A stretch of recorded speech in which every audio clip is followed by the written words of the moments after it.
السلام علیکم ورحمۃ اللہ وبرکاتہ نحمده ونصلي على رسوله الكريم اما بعد اعوذ باللہ من الشیطان الرجیم بسم اللہ الرحمن الرحیم وَلَنَبْلُوَنَّكُمْ بِشَيْءٍ مِّنَ الْخَوْفِ وَالْجُوعِ وَنَقْصٍ مِّنَ الْأَمْوَالِ وَالْأَنفُسِ وَالثَّمَرَاتِ وَبَشِّرِ الصَّابِرِينَ الذين إذا أصابتهم مصيبة قالوا إنا لله وإنا إليه راجعون صدق الله العظيم اللهم صل على سيدنا محمد وعلى آل سيدنا محمد وبارك وسلم. محترم دوستو اور بزرگوں، آج ہمارا معاشرہ جس سخت دور سے گزر رہا ہے وہ آپ سب کے سامنے ہے. مہنگائی کا ایک طوفان ہے جو بڑھتا ہی چلا جا رہا ہے. ایندھن، پیٹرول، ڈیزل، گیس کی قیمتیں ہو، کھانے پینے کی بنیادی اشیاء ہو یا علاج معالجے کے لیے دوائیں، ہر چیز عام انسان کی پہنچ سے دور ہوتی جا رہی ہے. غریب تو غریب، اب تو متوسط طبقہ اور اچھی خاصی کمائی کرنے والے لوگ بھی پریشان حال ہیں. ہر گھر میں ایک ذہنی تناؤ، اضطراب اور بے چینی کا ماحول ہے. سوال اٹھتا ہے کہ ایسے نا امید کن حالات میں جب مادی سہارے ٹوٹ رہے ہو اور معاشی نظریات ناکام ہو رہے ہو، ایک سچے مسلمان کا خاص امتیاز یہ ہونا چاہیے کہ ایک مسلمان کا شیوا یہ نہیں ہے کہ وہ حالات کی سختی سے گھبرا کر مایوس ہو جائے، وہ کفر اور نا امیدی کے کلمات زبان پر لائے یا نعوذ باللہ معاشی تنگی سے مجبور ہو کر جرائم یا خودکشی کی راہ اختیار کرے. نہیں، بلکہ مسلمان وہ ہوتا ہے جو اندھیروں میں روشنی کی شمع جلاتا ہے، جو حالات کا رخ بدلنے کے لیے قرآن و سنت کے دامن کو تھامتا ہے اور اس سنگین دور میں اپنی انفرادی اور اجتماعی ذمہ داریوں کو پہچان کر میدان عمل میں نکلتا ہے. یاد رکھے، اللہ رب العزت نے اس میں جو آیت تلاوت کی اس میں واضح فرما دیا کہ دنیا دارالامتحان ہے، یہ آزمائش کی جگہ ہے. اللہ تعالیٰ نے فرمایا کہ ہم تمہیں کبھی خوف سے، کبھی بھوک سے اور کبھی مال و جان کی کمی سے اور کبھی کاروبار اور فلوں کے نقصان سے ضرور بھی ضرور آزمائیں گے. یہ اللہ کی سنت ہے.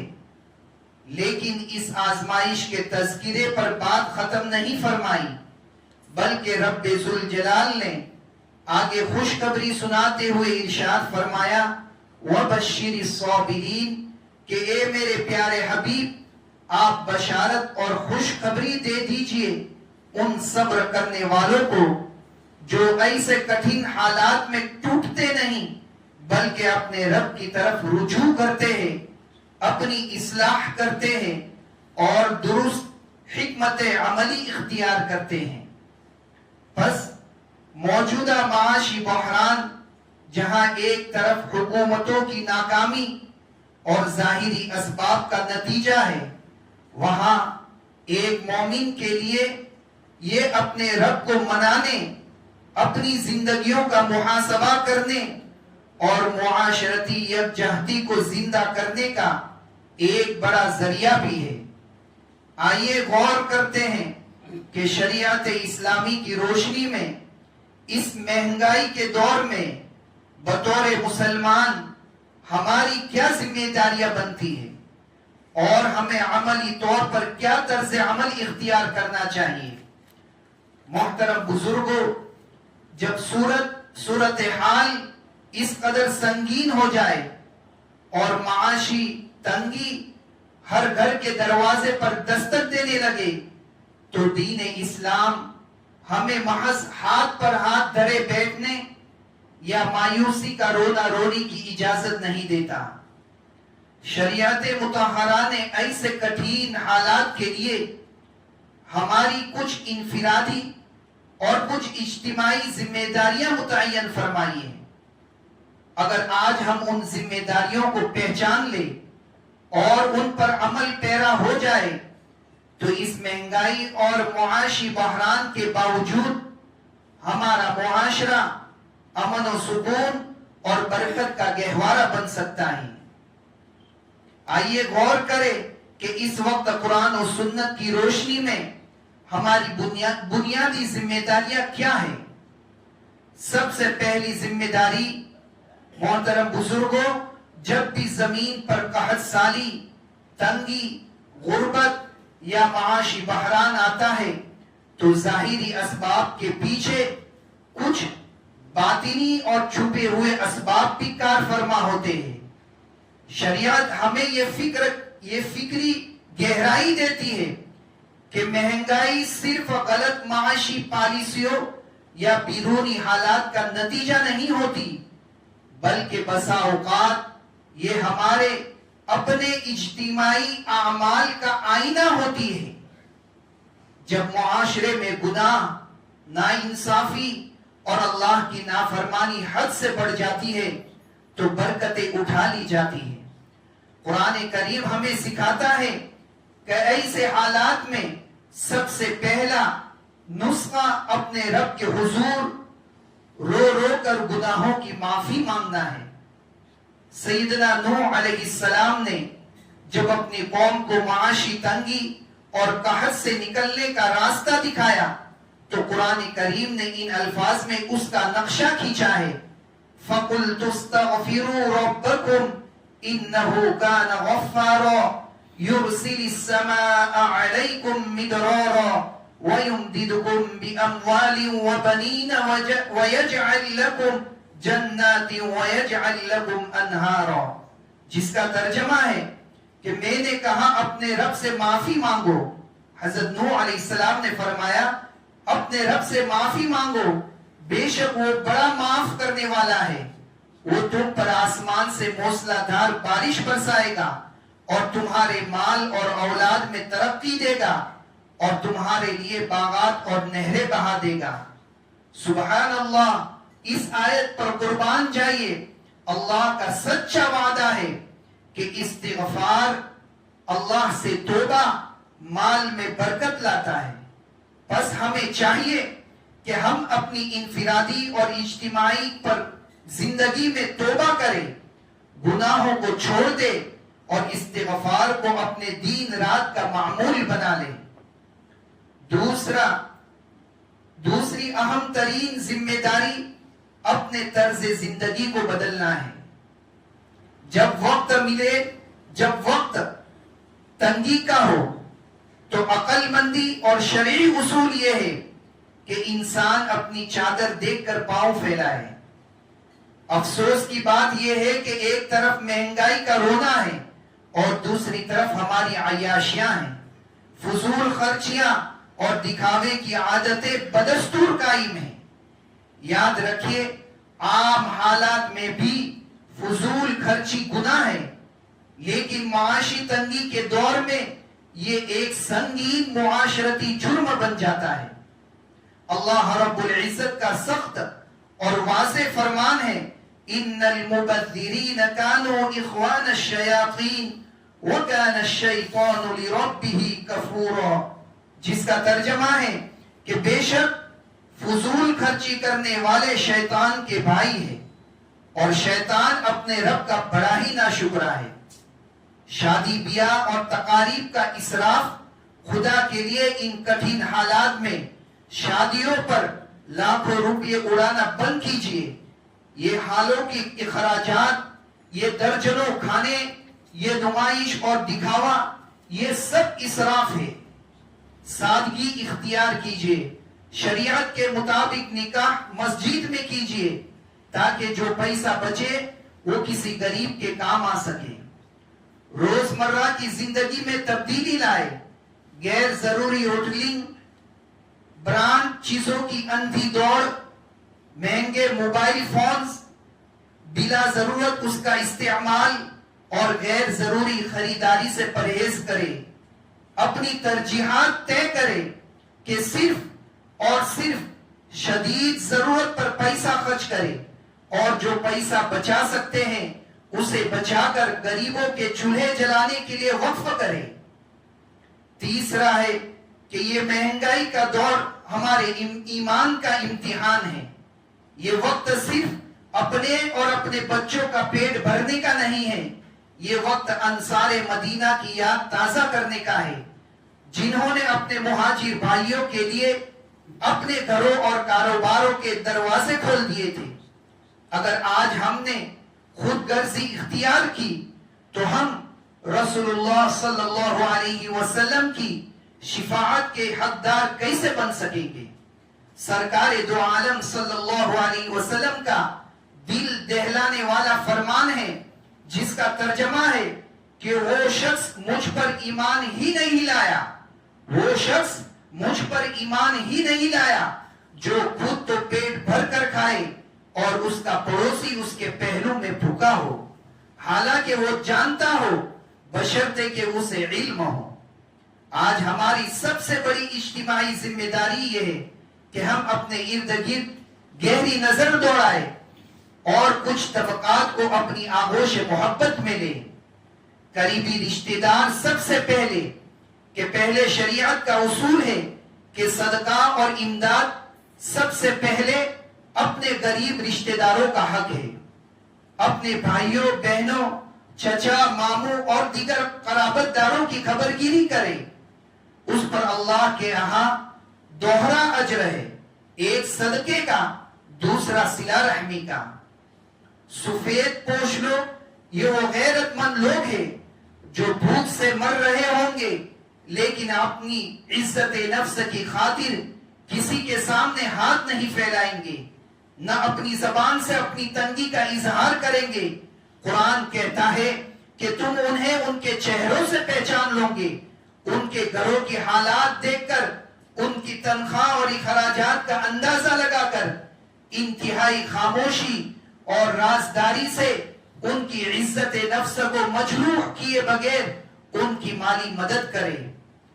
بیوائیں، یتیم اور بیمار کہ جن کے گھروں میں کوئی کمانے والا مرد نہیں، یا جو بیوہ عورتیں محنت مزدوری کر کے بچوں کو پال رہی ہیں، یا وہ بیمار جن کے نسخے تو ہزاروں کے بنتے ہیں لیکن جب جیب میں 1 روپیہ نہیں ہوتا، خدا کے لیے آگے بڑھیے، ان کے علاج، راشن اور بچوں کی فیسوں کی ذمہ داریاں اٹھائیے۔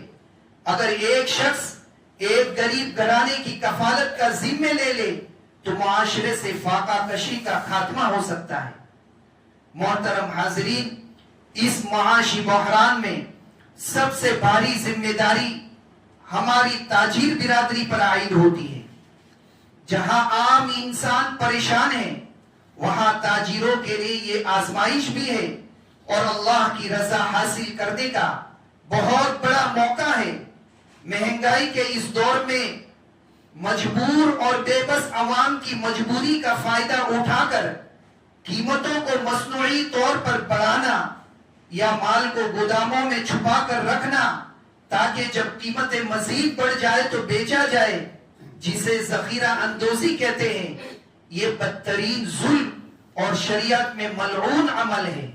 نبی کریم صلی اللہ علیہ وسلم نے اس مکروہ اور ناپسندیدہ دھندے کی سخت الفاظ میں مذمت فرمائی۔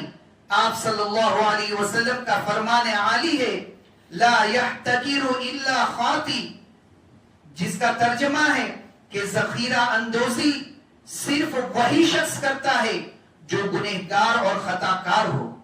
اور ایک دوسری جگہ ارشاد فرمایا، الجالب مرزوق والمحتکر ملعون، جس کا ترجمہ ہے کہ مارکیٹ میں مال لا کر سستے داموں میں بیچنے والوں کو رزق دیا جاتا ہے اور ذخیرہ اندوزی کرنے والے پر اللہ کی لعنت ہوتی ہے۔ اس کے برعکس جو تاجر امانت داری دکھاتا ہے، مخلوق خدا پر رحم کھاتا ہے اور اپنے منافع کم رکھ کر غریب کو ریلیف دیتا ہے، اس کا مقام کتنا بلند ہے. آپ صلی اللہ علیہ وسلم نے فرمایا التاجر الصدوق الامین مع النبیین والصدیقین والشہداء، کہ سچا اور امانت دار تاجر قیامت کے دن انبیاء، صدیقین اور شہداء کے ساتھ ہوگا. اس لیے تمام تاجر بھائیوں سے یہ گزارش ہے کہ ان حالات میں اپنے منافع کی گنجائش کو کم سے کم کر دے. یہ وقت اندھا دھند دولت کمانے کا نہیں ہے، بلکہ ڈوبتی ہوئی انسانیت کو سہارا دینے کا ہے. اگر آج آپ زمین والوں پر رحم کریں گے تو عرش والا آپ پر رحم فرمائے گا اور آپ کے تھوڑے منافع میں بھی وہ برکت ڈالے گا جس کا آپ کو تصور بھی نہیں کر سکتے. محترم بزرگوں، اگر ہم واقعی اس مہنگائی اور معاشی بحران کا مقابلہ کرنا چاہتے ہیں اور اللہ کی رحمت کے حقدار بننا چاہتے ہیں تو ہمیں چند واضح عملی اقدامات کرنے ہوں گے. پہلا عملی قدم، ہر گھر کے سربراہ کو چاہیے کہ وہ اپنے ماہانہ اخراجات کا نئے سرے سے جائزہ لے اور ایک منظم بجٹ بنائے. اپنی آمدنی کو سامنے رکھ کر سب سے پہلے صرف بنیادی ضروریات زندگی جیسے آٹا، دال، بچوں کی تعلیم اور ضروری دوائیں کو اولویت دے. ہر وہ خرچہ جو عیاشی، دکھاوے یا محض شوق کے زمرے میں آتا ہے، خواہ وہ مہنگے کپڑے ہو، باہر کے کھانے ہو یا غیر ضروری سفر، اسے اپنی لسٹ سے بالکل باہر نکال دے. یاد رکھیے، اس وقت چادر دیکھ کر پاؤں پھیلانا ہی عقل مندی ہے. دوسرا عمل، ہمیں چاہیے کہ ہم اپنی مسجد کی سطح پر یا اپنے محلے کے معززین کے ساتھ مل کر ایک چھوٹی سی کمیٹی تشکیل دیں. یہ کمیٹی اپنے محلے کے غریبوں، یتیموں اور خاص طور پر ان سفید پوشوں کا ایک خاموش ڈیٹا اکٹھا کرے جو شرم کے مارے کسی کے آگے ہاتھ نہیں پھیلاتے. محلے کے صاحب حیثیت لوگ اپنی زکوٰۃ، صدقات اور عطیہ اس کمیٹی کے پاس جمع کرائے اور پھر انتہائی رازداری کے ساتھ ان سفید پوشوں کی عزت نفس کا خیال رکھتے ہوئے ان کے گھروں تک مہینے کا راشن، بیماروں کے لیے دوائیں اور بچوں کی فیسیں پہنچائی جائے. اگر ہر محلہ اپنے غریبوں کی ذمہ داری اٹھا لے تو واللہ کوئی ایک شخص بھی بھوکا نہیں سوئے گا. تیسرا ہمارا عملی قدم، موجودہ حالات میں جب لوگوں پر تنگی آتی ہے تو وہ مجبوری میں سود خوروں کے ہتھے چڑھ جاتے ہیں یا سودی اداروں سے قرض لے کر اپنی دنیا اور آخرت دونوں برباد کر بیٹھتے ہیں. اللہ نے اگر آپ کو وسعت دی ہے اور آپ کے پاس اضافی پیسہ موجود ہے تو اپنے کسی پریشان حال بھائی کو، کسی بیمار کو یا کسی ڈوبتے ہوئے تاجر کو قرض حسنہ یعنی بغیر سود کے قرض دیجیے. نبی کریم صلی اللہ علیہ وسلم کا فرمان ہے کہ صدقہ کرنے کا جتنا ثواب ہے، کسی مجبور کو قرض دینے کا ثواب اس سے بھی کہیں زیادہ ثواب ہے. کسی مجبور کو قرض دینا صدقہ دینے سے بھی زیادہ ثواب ہے. اپنے بھائی کو سود کے دلدل میں گرنے سے بچائیے اور معاشرتی یکجہتی کا ثبوت دیجیے. عزیز بھائیوں، تنگی جتنی بھی ہو، مایوسی اور گلے شکوے کرنے کے بجائے قناعت پسندی اختیار کریں. خدا نے جتنا دیا اس پر صبر کرے، جو میسر ہے اس پر اللہ کا شکر ادا کرے. ہمارے آقا صلی اللہ علیہ وسلم نے فرمایا تھا کہ اپنے سے اوپر والوں کو نہ دیکھو بلکہ اپنے سے نیچے والوں کو دیکھو تاکہ تم اللہ کی نعمتوں کی ناشکری سے بچ سکو. آج اگر ہمارے پاس دال روٹی موجود ہے تو ان کا سوچئے جس کے پاس وہ بھی نہیں ہے. جب ہم شکر گزاری کا مزاج اپنائیں گے تو اللہ کا وعدہ سچا ہے، لَئِن شَكَرْتُمْ لَأَزِيدَنَّكُمْ، یعنی اگر تم شکر کرو گے تو میں تمہیں اور زیادہ دوں گا. شکر کرنے سے تنگی دور ہوتی ہے اور مال میں غیبی برکتیں نازل ہوتی ہے. میرے پیارے بھائیوں، آج ہم مضبوط ارادہ کریں کہ فضول خرچی کا ایک ایک روپیہ بچائیں گے اور وہ روپیہ اپنے کسی غریب رشتہ دار، اپنے پڑوس کے کسی سفید پوش، کسی یتیم بچے یا کسی لاچار بیوہ پر خرچ کریں گے. جب ہم اللہ کے بندوں پر رحم کریں گے تو عرش والا ہم پر رحم فرمائے گا اور ہماری تنگیوں کو آسانیوں میں بدل دے گا.